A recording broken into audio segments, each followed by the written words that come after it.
Dear friends, मेरा नाम सुभाष चौधरी है और मैं भारत का एक सामान्य नागरिक हूँ। आज का ये वीडियो बहुत इम्पोर्टेंट है हमारे सीनियर सिटीजन फ्रेंड्स के लिए, दोस्तों के लिए, मित्रों के लिए।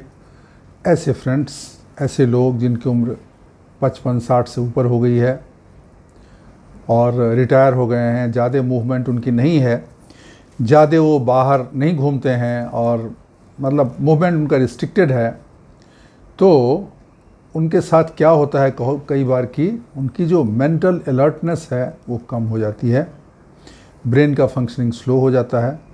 तो ये वीडियो खासकर हमारे सीनियर सिटीजन फ्रेंड्स के लिए हैं, इसलिए ये वीडियो बहुत ध्यान से देखिएगा, पूरा देखिएगा, अच्छे से देखिएगा, इससे आपको बहुत फ़ायदा होगा। आज हम बात करेंगे कौन सी ऐसी एक्टिविटीज़ हैं ओल्ड एज में जो हमें अवश्य करना चाहिए ताकि हमारा जो ब्रेन है, हमारा जो माइंड है, हमारा जो मेंटालिटी है वो सही रहे, ब्रेन प्रॉपर फंक्शन करे, हम बेहतर काम कर सकें, बेहतर सोच सकें, हमारा जो माइंडफुलनेस है वो पूरा रहे और उलझन न हो, कन्फ्यूज़न न हो। इस सब के लिए ज़रूरी है कि हमें मेंटली अलर्ट होना चाहिए, मेंटली हमें फिट होना चाहिए। तो आज हम बात करें कुछ ऐसे एक्सरसाइजेज़ की, ऐसी एक्टिविटीज़ की जो हमें रेगुलरली करनी चाहिए और जिसको करने से हमें फ़ायदा होगा। ऐसे 10 पॉइंट की आज हम बात करेंगे। 10 ऐसी एक्टिविटी जो आपको अवश्य करनी चाहिए, ध्यान में रखना चाहिए। सबसे पहली चीज़ एक्सरसाइज। एक्सरसाइज बहुत ज़रूरी है। फिज़िकल एक्टिविटी जो है ना वो आपके ब्लड फ्लो को इम्प्रूव करता है। फिज़िकल एक्टिविटी से ब्लड फ्लो जो है ना वो बढ़ जाती है। ब्लड फ्लो बढ़ने से क्या होता है, ज़्यादा ऑक्सीजन और न्यूट्रिएंट्स आपके ब्रेन को सप्लाई होता है। ऑक्सीजन किसके थ्रू मूव होता है? ब्लड के थ्रू मूव होता है शरीर में। तो जब आपका ब्लड फ्लो इम्प्रूव होगा तो ऑक्सीजन और भी अन्य जो पोषक तत्व हैं वो आपके ब्रेन को ज़्यादा बेहतर सप्लाई होगा। जब ब्रेन को बेहतर सप्लाई होगा, ऑक्सीजन बेहतर मिलेगा, यू नो दैट ऑक्सीजन अगर बेहतर मिलेगा तो बेहतर फंक्शन करेगा। तो इसलिए आपको ये ज़रूरी है कि आपको एक्सरसाइज करना चाहिए। स्पेशली वॉक तो आप कर ही लें, आधा घंटा, पौना घंटा, 1 घंटा, 1.5 घंटा, जो भी आप कर सकें। आधा घंटा तो मिनिमम करना ही चाहिए। कभी आधा घंटा नहीं हुआ तो 20 मिनट भी आप अगर वॉक करते हैं उससे भी फ़र्क पड़ेगा। लेकिन मेरा ऐसा रिक्वेस्ट है हमारे सीनियर सिटीजन फ्रेंड्स कि अगर वो संभव है, अगर वो फिज़िकली फिट हैं, वो कर सकते हैं, तो उनको 45 मिनट्स मिनिमम उनको करना चाहिए। मॉर्निंग में, अर्ली मॉर्निंग में एक्सरसाइज वॉक करना चाहिए। उसके बाद थोड़ा बहुत एक्सरसाइज भी करना चाहिए। इससे क्या होगा, ब्लड स्पीड जो है ना, ब्लड फ्लो जो है वो इम्प्रूव होगा। इम्प्रूव होने से ब्रेन को बेहतर ज़्यादा ऑक्सीजन मिलेगा, ज़रूरी न्यूट्रिएंट्स मिलेंगे और ब्रेन का फंक्शनिंग इम्प्रूव होगा। ब्रेन का फंक्शनिंग जब इम्प्रूव होगा तो हमारी मेंटल अलर्टनेस ऐसे ही बढ़ जाएगी, तेज़ हो जाएगी, दिमाग जो है ना बिल्कुल तेज़ हो जाएगा। उसके बाद दूसरी चीज़ है हेल्दी फूड खाएं, अच्छी चीज़ें खाएं। खासकर जो ब्रेन के लिए ज़्यादा उपयोगी चीज़ है, बादाम बोलते हैं और वॉलनट बोलते हैं, ये सब चीज़ें जो है ना आपके ब्रेन के फंक्शनिंग के लिए बेहतर है, ब्रेन को इम्प्रूव करता है, ब्रेन के फंक्शनिंग को इम्प्रूव करता है। तो हेल्दी डाइट जो है वो बहुत ज़्यादा ज़रूरी है ब्रेन के एक्यूटनेस और एनर्जी को बढ़ाने के लिए। आपको खाने में ऐसे फूड जिसमें सैचुरेटेड फैट्स ज़्यादा हैं उसे आपको नहीं लेना चाहिए। ये मैंने पहले भी वीडियो में बोला है, हेल्दी रहने के लिए सैचुरेटेड फैट्स और ट्रांस फैट, इसका उपयोग बिल्कुल बंद कर दीजिए। Saturated fats and trans fat, ये जो है ना इसका उपयोग बिल्कुल बंद करिए। अगर आप लेते हैं तो इसको बंद कर दीजिए। और जिससे ब्रेन का फंक्शन इम्प्रूव होता है, जैसे बादाम है, अखरोट है, पिस्ता है, इस तरह की चीज़ें जो हैं वो आपको रेगुलरली अपने खाने में लेना चाहिए। फ्रूट्स हैं, सेब हैं, नाशपाती है, जो भी ऐसी चीज़ें हैं वो आपको सफिशिएंट मात्रा में लेनी चाहिए। ऑरेंज है, लीफी ग्रीन वेजिटेबल्स हैं, सोया, ये जितनी अच्छी चीज़ें वो आपको लेनी हैं और जितनी बुरी चीज़ें हैं वो आपको छोड़नी है। बुरी चीज़ें खासकर वो बुरी चीज़ें हैं जिसमें तला हुआ, भुना हुआ, पैक्ड आइटम, ये बंद करिए। पास्ता है, ये इस तरह के वाइट ब्रेड है, पकौड़े हैं, मतलब जो भी है पैक्ड आइटम जो होते हैं, नमकीन, भुजिया, चिप्स वगैरह, ये सब में ट्रांस फैट और ये सब सैचुरेटेड फैट रहता है। इसको आपको नहीं खाना है, मिनिमाइज करना है। तीसरी चीज़ है नींद आपको अच्छी होनी चाहिए, तभी तो ब्रेन अच्छा काम करेगा ना। अभी ओल्ड एज में ये नींद थोड़ी कम होती है, अलग अलग लोगों का अलग अलग है।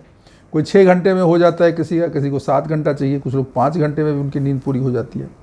लेकिन मेरे ख्याल से 6-7 घंटे तो चाहिए।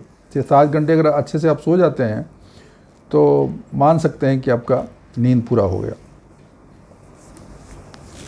उसके बाद आपको कुछ ऐसी एक्टिविटी करनी चाहिए जिससे आप मेंटली एक्टिव रहें, जैसे पज़ल, क्रॉसवर्ड्स, इस तरह का, जिसमें ब्रेन का थोड़ा यूटिलाइज हो, फंक्शन, जरा सोचें, मेंटल मैथ कर रहे हैं, हिसाब लगा रहे हैं, जोड़ रहे हैं, कितना पैसा उधर गया, कितना पैसा इधर आया, इसने कितना दिया, इतना, इसने कितना लिया।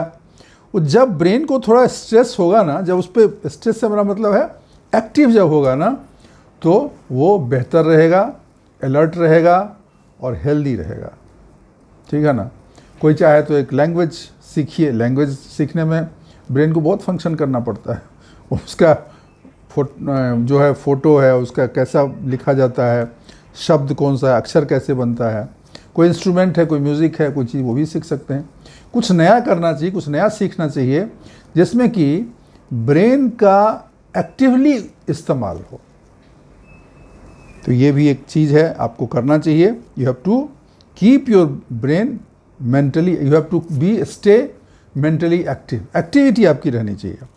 उसके बाद हाँ, एक और चीज़ है, 5वीं चीज़ है कि बहुत सारी चीज़ें एक साथ नहीं करें। बहुत लोग बोलते हैं मल्टीटास्किंग करता हूँ, ये भी कर रहा हूँ, ये भी कर रहा हूँ, ये भी, एक ही साथ मत करें। आप कंफ्यूज हो जाओ, कंसंट्रेशन आपका नहीं बनेगा, ब्रेन कंफ्यूज हो जाएगा, क्या ये करूँ कि वो करूँ, एक से दूसरा, दूसरा से तीसरा, उसमें मिक्स हो जाएगा सब। तो मल्टीटास्किंग, इस तरह की चीज़ें आप ना करें और मेंटल दिमाग को क्लटर न करें, मतलब उसको जाम न करें, उसको पूरा कचरा न बनाएं, उसको बहुत ज़्यादा जिगजैग मत करें। ब्रेन को नॉर्मल रहने दीजिए, आराम से उसको अपना काम करने दीजिए। उसके बाद जो है डिस्ट्रैक्शन से बचिए। डिस्ट्रैक्शन से मतलब ये है, फ़ोन है, मोबाइल है, यूज़ करिए, लेकिन हर समय नोटिफिकेशन देख रहे हैं, ये कर रहे हैं, शॉर्ट्स चला रहे हैं, रील चला रहे हैं, उस बहुत ज़्यादा न करिए। थोड़ा बहुत ठीक है, क्योंकि इससे आपके एक स्टीरियोटाइप हो जाएगा आपके लाइफ में। एक स्टीरियोटाइप हो गया, बस खींच ऐसे ऐसे ऐसे ऐसे ऐसे ऐसे करे जा रहे हैं, ब्रेन का फंक्शन नहीं हो रहा, बस आँख को देखने को मिल रहा है। इससे भी बचना चाहिए। और जैसा कि हमने पहले भी वीडियो में बताया है, कई वीडियो में बताया है, स्मोकिंग सिर्फ शरीर को ही नहीं, मन को भी बेकार बना देता है, बीमार बना देता है। बहुत सारी बीमारियां हो जाती हैं। आपको पता है स्मोकिंग में तो लिखा ही रहता है, smoking is injurious to health. Smoking से कैंसर होता है, वो तो लिखा रहता है, पूरा फोटो बना रहता है, फिर भी लोग स्मोकिंग करते हैं। तो स्मोकिंग का तो मैं बोलता हूँ बिल्कुल बंद करना है। मेरा बस चले तो इंडिया में स्मोकिंग को मैं बैन करा दूँ, कोई ज़रूरत नहीं है। Smoking is not helpful for anybody, anything, anywhere. तो प्लीज़, ठीक है, टैक्स के लिए गवर्नमेंट उसको अलाउ किए हुए है, बट आप क्यों अपने सेहत का नाश करेंगे? पैसे खर्च करके अपना ज़िंदगी का नाश करने का क्या काम है? पैसे भी दो, महंगा सिगरेट खरीदो, पियो और फिर अपना सेहत नुकसान करो। स्मोकिंग बिल्कुल बंद कर दीजिए। मैं सब लोगों से रिक्वेस्ट करता हूँ स्मोकिंग बंद कर लें। और इसी तरीके से अल्कोहल भी न लें। आप अगर लेते हैं तो अगर ज़्यादा लेते हैं बिल्कुल मिनिमाइज़ करिए, लेकिन कोशिश करिए कि न लें। क्यों? अल्कोहल पीने से क्या होता है, ड्रिंक लेने से क्या होता है, एक सीडेटिव, एक कन्फ्यूज़न का माहौल बनता है। आपने अगर पिया होगा तो आपको पता होगा, नहीं पिया हो तो भी समझ लीजिए। एक ऐसी नींद जैसी सिचुएशन, एक हल्कापन आ जाता है, आदमी ऐसा उड़ता उड़ता महसूस करता है, ब्रेन का फंक्शनिंग नहीं ठीक रहता है। When you take alcohol your brain is not properly working. इसके लिए तो दारू पी के, ड्रिंक करके गाड़ी चलाना मना किया जाता है ना। किसी भी फंक्शन में ऐसा दारू पी के आना मना किया जाता है, क्योंकि इसके बहुत नुकसान हैं। ये आपके शरीर के दिमाग को ढीला कर देता है, सुस्त कर देता है और आपका अलर्टनेस ख़त्म हो जाता है।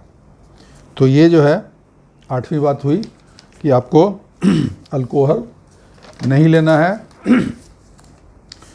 उसके बाद लाइक एनीथिंग, जो मैंने पहले भी बोला है, अच्छा खाना खाइए, अच्छा आप डाइट लीजिए।